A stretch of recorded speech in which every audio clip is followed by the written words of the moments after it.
So good afternoon, everybody. Apologies for the late start. There were some delays in some of us getting to the meeting due to public transport issues, but we're here now. So starting at just gone 3:30. The first matter of business is the election of a chairman. So do I have any nominations, please, for election of chairman for the meeting? Yes. Can I request that we elect co-chairs rather than chairs, please? Okay, thank you. Do I have nominations then for co-chairs? Co-chair Keith and Carl. Nomination from Paula. Lovely, thank you. Do we need to go for seconders and go to a vote, or can we all agree by consensus that we proceed on that basis? Great, thank you very much. So in terms of the co-chairs, then who's leading today's meeting, may I inquire? As we're in the City of York, As we're in the City of York, I think it's only right that the leader of York Council chairs it. And perhaps we could establish a principle that when we alternate meetings, we actually alternate the chair. Thank you. Then the second item on the agenda, Councillor Aspin, is about the election of a vice chair. Now, is that irrelevant because we've gone for co-chairs? Thank you. So then I'll hand over to you and on to item 3 on the agenda. Thank you very much. And thank you to everybody for that election of Councillor Les and myself as co-chairs. And as just said, when the joint committee meetings are held in York, I will chair them, and when they're held in North Yorkshire, Carl will chair them. And when we get to item 6, we'll pick up within the terms of reference to make sure that it is reflective of the fact that we'll have co-chairs moving forward. Item 3 today is apologies for absence. Looking around the table, everybody is here, so there are no apologies to record, but just to welcome you all to the first meeting of the Joint Devolution Committee of North Yorkshire County Council and City of York Council, and obviously to thank everybody, members and officers, for their time and future contributions, as no doubt we'll have more meetings over the coming months on this journey towards devolution.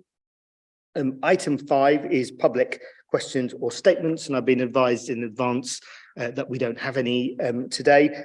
So that means I'll go straight on to item 6. And before I do that, I'm just going to ask Barry to give us a little bit of an introduction as to what is the Joint Devolution Committee and who are the members, both voting and non-voting, around the table, so those watching along at home can understand the new committee. Barry. Thank you, Chair. So first of all, good afternoon, everybody. My name is Barry Khan. I'm the Assistant Chief Exec for North Yorkshire County Council. Welcome to the first meeting of this Joint Devolution Committee. Both North Yorkshire County Council and the City of York Council has previously agreed through their executive to create this as a joint executive committee, to create a forum to discuss the potential devolution that's going to happen within our region.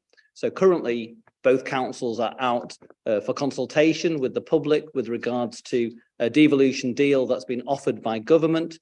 We're in the middle of the consultation period at the moment, asking for members of the public's views with regards to whether to accept the devolution deal. And part of the requirement of the devolution deal by government is to have something called a mayoral combined authority. And there is a scheme which has been drafted to implement that. And we're out for consultation with regards to that process. So this is in no way trying to predetermine or prejudge that process. What both councils have done is create a joint committee to create a forum for the councils that from the 1st of April of next year within North Yorkshire County Council, that's going to be merging all 8 councils within that geography to create North Yorkshire Council. And we have 2 executive members from North Yorkshire Council here today, and we've got 2 executive members from the City of York here today. So this will be creating the forum to discuss what will happen and potentially happen with regards to devolution going forward. So it's a joint committee. It's created as a forum to formalise the working and close working relationships between the 2 councils. Currently, it consists of executive members that can be revisited in future with regards to then agreeing the terms of reference. We also have non-voting members on the joint committee. So we have the Police, Fire and Crime Commissioner with us today, and we've also got the Chair of the LEP, that are non-voting members of this committee. And if the public and if the councils agree to submit a proposal for a mayoral combined authority, then this committee can transform into a shadow combined authority to help set up that arrangement. But clearly no decisions been made at this stage and we're still in the consultation period. So through you, Chair, that's just an introduction. Thank you. Thank you very much. I've also been reminded that I skipped past item 4. So we'll go back to that declarations of interest, just to give colleagues a couple of seconds in case anybody has any additional declarations to declare, but I can't see any for today. Thank you very much.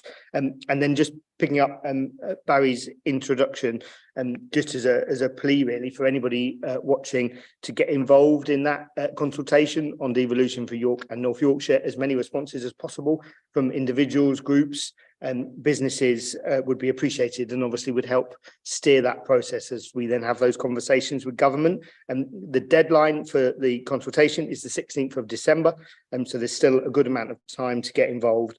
And the website is ymydevolution.com, and for those that want to. Item 6 is the devolution programme management and joint committee terms of reference, and I'm going to hand over to Will to introduce this to us.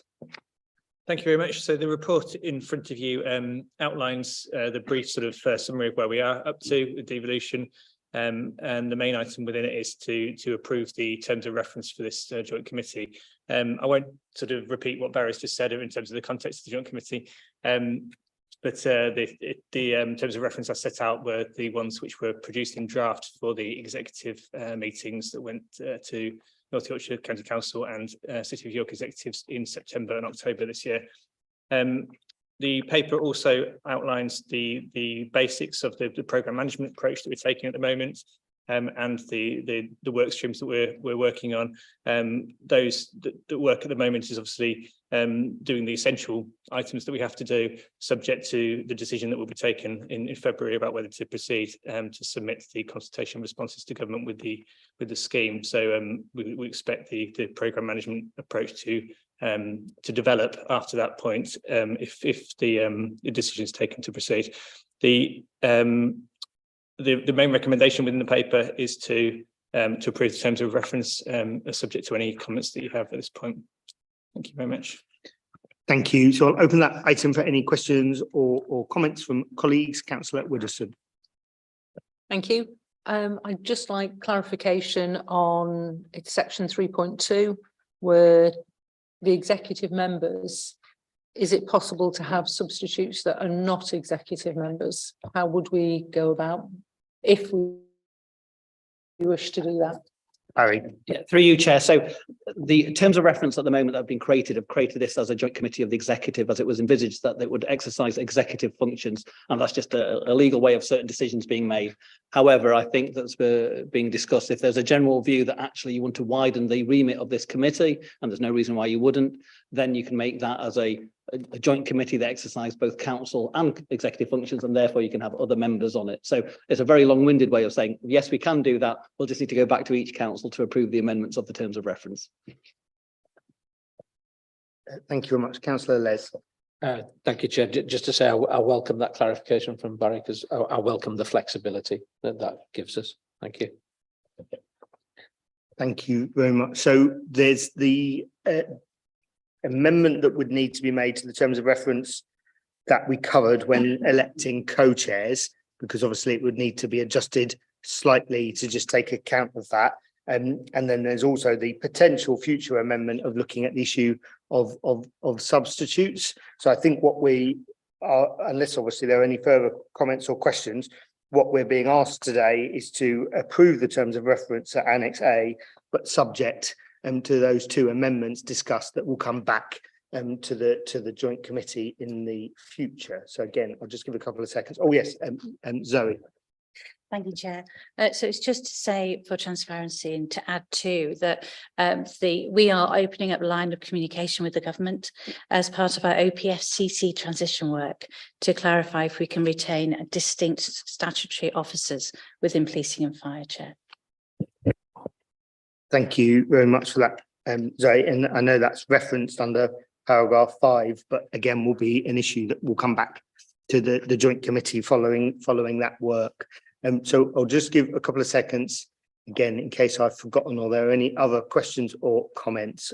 But if not, we've got that recommendation at paragraph 10, subject to those two amendments that we discussed. Are we happy to accept that? I can see nods and waves from the voting members, so there's a clear consensus in favour of accepting that. Thank you very much. That then takes us on to agenda item 7, which is the Brownfield Housing Fund and Net Zero Fund, and I'm going to hand over to James to introduce this to us. Thank you, Chair. Yes, so just within the devolution deal, there was a number of different financial packages which were agreed, and 2 of those were the 12.7 million for the Brownfield funding and 7 million for the Net Zero funding. One of the challenges that we've got is that should we progress with the devolution deal, then the combined authority will be created around this time next year. However, delivery of those 2 funds, which amount to about 20 million, has to be complete by March 2025. So if we work on the principle that in reality it's December 23 when we kind of create the combined authority, it gives a delivery window of 16 months. And that is incredibly tight when you are delivering capital projects, when you've got obviously two lots of winter in there, amongst other things which can impact on that delivery. Therefore, what we're seeking to do at risk, and I think it's important to stress at this point that the work we're proposing to undertake is going to be underdone at risk. It doesn't predetermine the decisions that will be made in February following the consultation, but the work will also support building a wider pipeline for the region. So we know that government are increasingly competitive in how they allocate funding. So even if we don't progress with devolution, actually by building the pipeline for net zero and for Brownfield, it will position the region for future opportunities should we need to do so around that. So what we are proposing is that we go out for a call for projects for both the Net Zero Fund and the Brownfield Fund in December, with a view to running the expressions of interest to bringing them back to a joint committee around late February, early March next year, but certainly after the decision has been made following the consultation. That will then allow us to progress the full business case, and we'll make those decisions in summer of next year. The reason we have to do it with that timeline and so tight is that for the net zero funding, once we've made those decisions, we then have to submit that programme to central government for approval. And depending on what the content of those projects are, it could take up to 3 months for approval within central government. So we need to make sure we've got that flexibility, and we are still in a position whereby delivery is guaranteed, and we've identified the projects to be able to commence delivery as soon as the combined authority is created, should we proceed around November, December next year. We're proposing for the assurance framework that we utilise the local enterprise partnership assurance framework. The reason for that is that is already Green Book compliant, which is one of the stipulations from central government. What we will simply do is replace the LEP board with this joint committee as the decision-making board with regard to that. So we are using a process which is fully compliant with government Green Book, which has been approved by central government, but the decision-making board will be this joint committee with regard to that. So at that point, I will happily take any questions that anyone might have. Thank you very much, James. So open it for any questions or comments from colleagues. Councillor Widdowson. James, thank you for that. That's incredibly tight in terms of timescale. So basically, we're going to go out for 3 months, 12 weeks with Christmas in between and January to call all the projects in. I know we've got some projects that we know about through all of our various networks. How are we going to get all the ones we don't know about? So you're absolutely right. So we will have a clear communications plan immediately as it's launched. We are going to hold a number of webinars or seminars for interested parties to come and understand more about it, so they're absolutely clear with what they need to do. The expression of interest form isn't onerous, so it's not a large complex form, so it gets them to that starting gate with regard to doing that. But because we're building a pipeline, this will only be phase 1. So this is devolution deal 1.0. We will be immediately looking to negotiate further funding and further devolution deals. So we will be going back out for further calls as well. So if we have some projects which are great ideas but too early stage at this point, it won't be the last chance. We'll be looking to go out in future as well. So there is a very clear communications plan in place. We will work through lots of partners, lots of business networks, etc., to ensure that we have the reach. But this is just phase 1. That's really good to hear that it is phase 1, because we know if devolution is adopted or agreed, then lots more projects continue. So building the pipeline is really, really important. I'm concerned about the whole of this timeline, and it's how we make sure we keep on track, because listening to the Times, we lose 3 or 4 months in the middle of it while we wait for Whitehall or Westminster, whatever I'm supposed to call it, to actually agree those projects, which is why this timeline is so tight, because then people are down to 15, 16, 17 months to deliver, because it's got to be delivered. It's got to be finished, hasn't it? It's got to be delivered to actually make sure that we don't lose the nearest dam at £20 million. Am I correct in my thinking? Yeah, you're absolutely right. So the projects have to be complete by March 23. Now, with regard to the Brownfield houses, I'll say, obviously, much of the work that will be done around the Brownfield will be about site remediation and infrastructure to enable it. What we have to be is at the state where the houses have started going up. So if we're putting an enabling road in, it's not good enough just to have put the road in and then just sit there. You've got to put the road in, and then the houses will have been started as well. So the rules are very stringent and inflexible. However, they are the rules that are there, and we have to ensure that we comply. That's why I want to maximise. Make the approvals as soon as possible so that projects can get ready and get geared up and make sure they've got maximum delivery time. Thank you very much, Councillor Les. Thank you, Chair.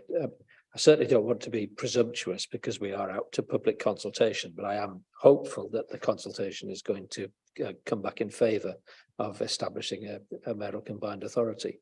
But I have to say, I do welcome this paper today, because this is a first example of what devolution can actually do for our area. And of course, it's a first step, and we've been very keen to say to people that devolution is an iterative process. This is the first step. There'll be other steps after this, but I really welcome the fact that the Brownfield Fund also covers the rural areas, not just urban areas, and that's good, but also that we're getting some help with net zero activities, because that is highly topical at the moment. So I'm really pleased to see this paper, and thank you for bringing it to us, James. Thank you very much. So I can't see any other comments or questions. So you've got the recommendation in front of you on paragraph 12, with all of those challenges that we've just discussed on timeline and deliverability.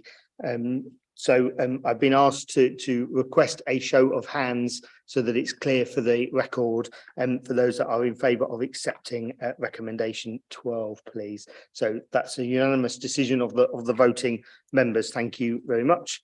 And that then takes us on to agenda item 8, which is any other business. As far as I'm aware, there is no any other business today. So again, just to thank you all for attending our first joint committee meeting of many more in the future. Thank you.